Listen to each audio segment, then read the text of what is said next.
विधवा बहू का फैसला। महक की शादी रोहन से होती है। रोहन माँ बाप का इकलौता बेटा होता है, लेकिन फिर किसी कारण से रोहन की मौत हो जाती है। बेटा महक, तेरे आगे इतनी बड़ी जिंदगी है, फिर बच्चों की भी जिम्मेदारी। तू कोई काम कर ले।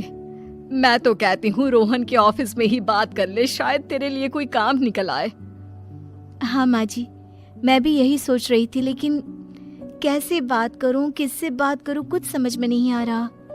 अब वो क्या नाम था रोहन का जो दोस्त हुआ करता था, पहले तो बड़ा आता था हमारे घर।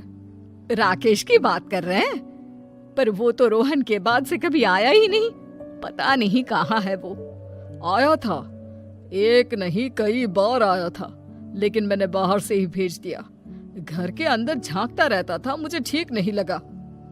अरे आपको तो पता नहीं क्या ठीक लगता है और क्या नहीं। उसका नंबर है मेरे पास, मैं आज ही फोन करती हूँ। सास राकेश को फोन लगाती है और शाम को घर आने का न्योता दे देती है। अरे आंटी, ओहो भाग्य हमारे कि आपने घर बुलाया। मैं तो कई बार आया, लास्ट टाइम तो अंकल से मुलाकात भी हो गई थी। हाँ, वो हम लोगों को निकलना था ना कहीं उस वक्त। अरे छोड़ो ना बेटा, बोलो क्या लोगे? आपकी बहू। क्या बकवास कर रहे हो राकेश? अरे मेरा मतलब ये है कि आपकी बहू कहाँ है? भाभी जी के हाथ की चाय की बस एक प्याली मिल जाती तो। महक चाय लेकर आती है, लेकिन वो जैसे ही राकेश की ओर देखती है, उसे राकेश पसंद नहीं आता। वो अंदर जाने को होती है कि अरे भाभी जी कहाँ जा रही हैं? बैठिए तो सबके साथ। जी नहीं, बच्चों को खाना खिला रही हूँ, आप माँ जी से बात करें ना। अंदर जाने के बाद सास कहती है, अरे बेटा राकेश, वो क्या है ना, वैसे तो तेरे अंकल जी की पेंशन आती है, साथ ही ऊपर 2 मंजिल मकान से किराया भी, तो हम लोगों का तो अच्छा चल जाता है। लेकिन महक, उनकी चिंता आप न करें आंटी, आदेश दें बस आप तो। देखो भाग्यवान, रहने दो, कोई बात नहीं, मैनेज हो जाएगा। अरे क्या मैनेज हो जाएगा अंकल, हमें भी बता दें। आप चुप रहिए जी। अब वो क्या है ना राकेश, तुझे तो पता है कि रोहन के 2 बच्चे हैं, उनकी पढ़ाई लिखाई का खर्चा बहुत है। हम ये चाह रहे थे कि रोहन के ऑफिस में महक को भी अगर कोई काम मिल जाता तो। क्यों नहीं आंटी जी, मैं हूं ना, मैं बात कर लेता हूँ। वैसे तो आप हाँ ही समझिए।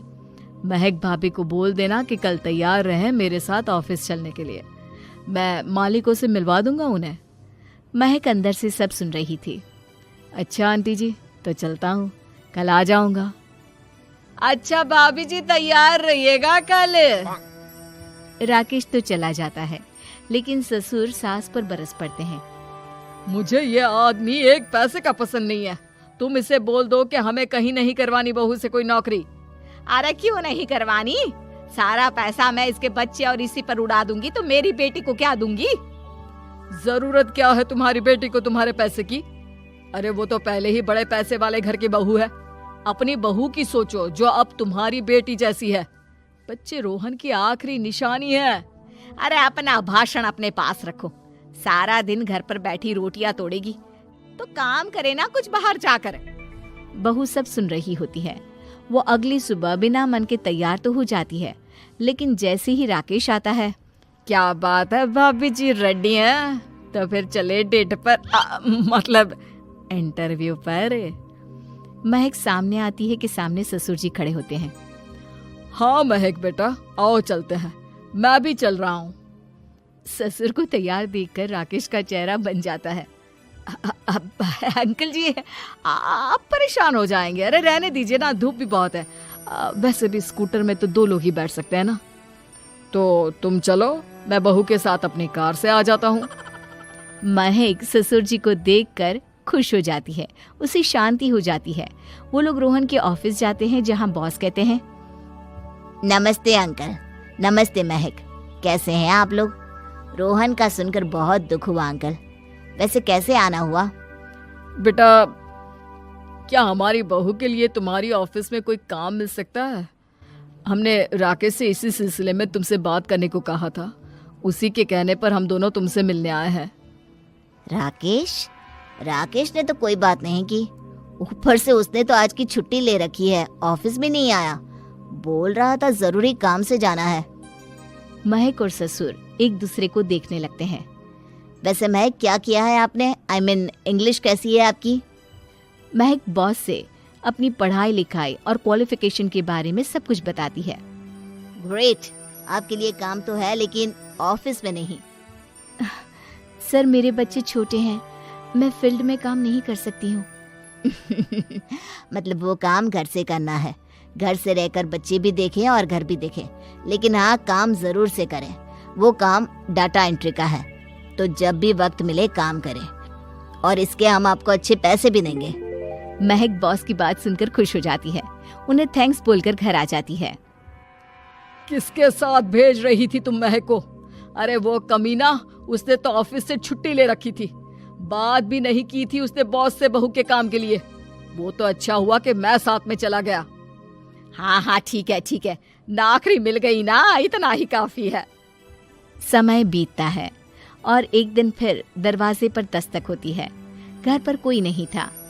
महक दरवाजा खोलती है, देखती है तो सामने है राकेश। नमस्ते भाभी जी। नमस्ते, घर पर कोई नहीं है, आप कल आइएगा।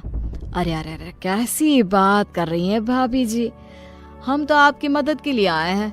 वो क्या है ना, अंकल जी का फोन आया था कि आपको किसी मदद की जरूरत है। महक को आश्चर्य होता है कि उसके ससुर ने राकेश को फोन क्यों किया। वो ससुर जी को फोन करती है लेकिन फोन नहीं लगता। नहीं, हम लोगों को किसी भी चीज की जरूरत नहीं है, आप जा सकते हैं। अच्छा, एक कप चाय तो पिला दीजिए। महक चाय लेकर आती है। चाय पीने के बाद, रोहन मेरा बहुत अच्छा दोस्त था। उसने मुझसे कहा था कि वो रहे ना रहे, उसके घर वालों का, खास करके आपका ख्याल मुझे ही रखना है। तो मैं कल फिर आऊंगा भाभी जी। नहीं, माता पिताजी है नहीं, वो 4-5 दिन बाद आएंगे। आप उन लोगों के आने के बाद ही आइएगा। मुझे ये सब ठीक नहीं लगता। अरे छोड़िए ना भाभी जी, लोगों का तो काम है कहना। मेरा मतलब है वो तो बोलते ही रहेंगे। आता हूँ मैं कल। महक को अब गुस्सा आ जाता है।